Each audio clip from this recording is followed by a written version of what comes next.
Right. Okay. And so we'll need to Indeed. kind of, as recruiters, it will make us help if we are sensitive to these kind of investments coming in.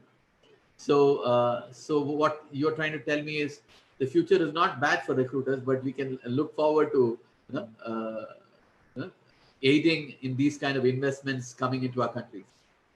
Yeah, of course. I mean, after all the crisis, there is going to be, picking up, um, cycle.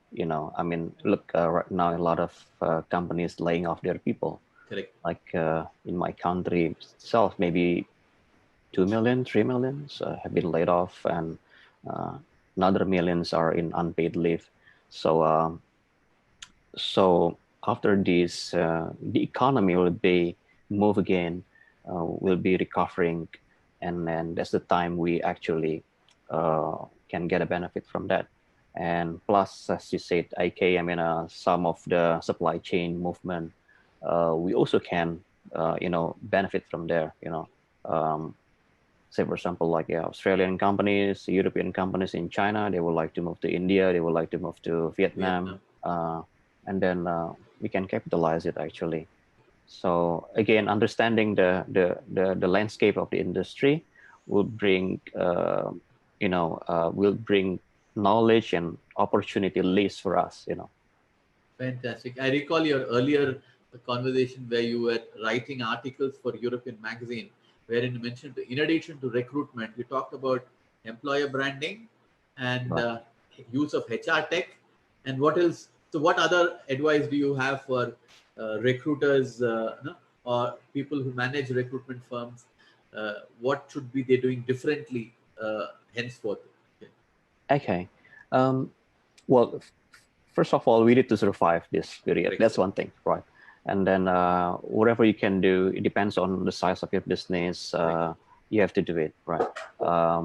I think from our side, I think we did our homework. So we set a new strategy 2-3 months ago, and then we try to develop. We try to execute the strategy as best as we can. Fantastic. Well, at the same time, is we also need to think what's after this, right? Correct. What's after the pandemic? So that's the leader's role. I mean, Right.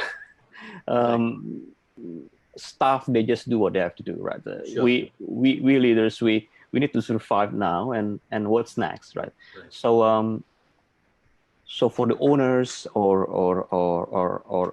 board members or the top management of such firms, recruitment companies, I think this is this is a moment of truth for us, basically, Wow.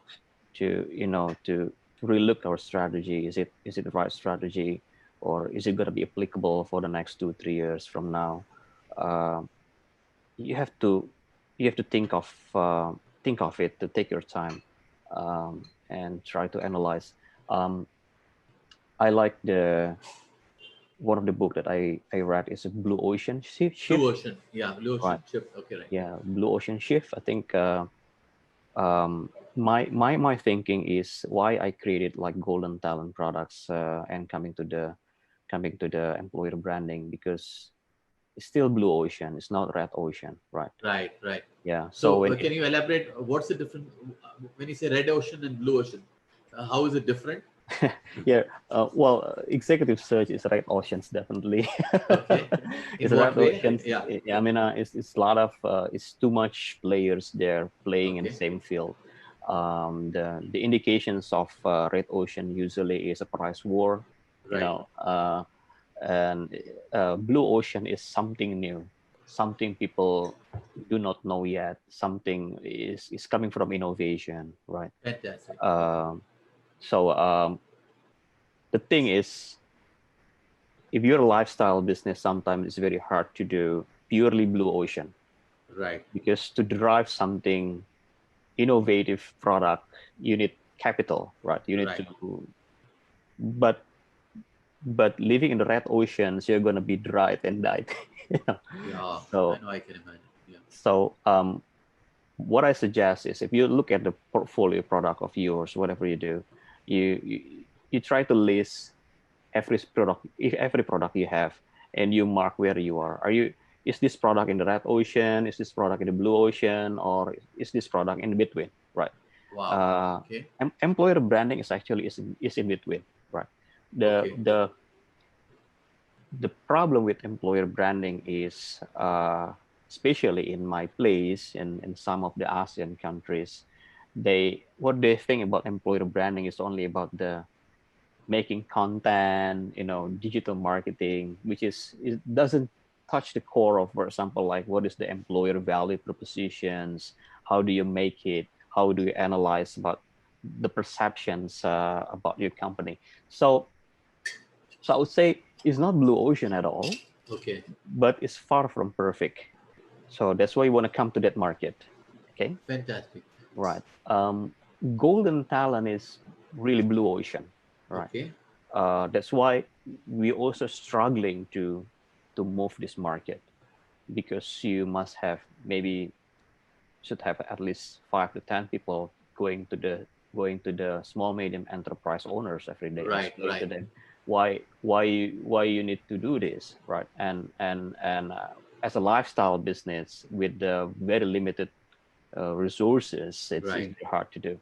So so for me, if you look at the product portfolio of us, I we we need we need some products in between. We need some products in blue ocean, and then, well, like or dislike, you still have to live in the red ocean. Now, Fantastic. Yeah. when you Very come very insightful. Yeah.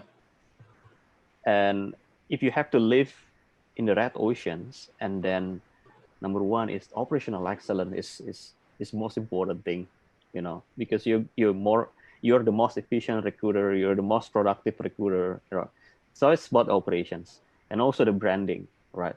Why do you choose this guy instead of the other recruiters? It's about the Right. Right. branding, because we trust you, we believe you, you experience on that. So so that's the even for our products who categorize in the red oceans, we need a specific strategy for that.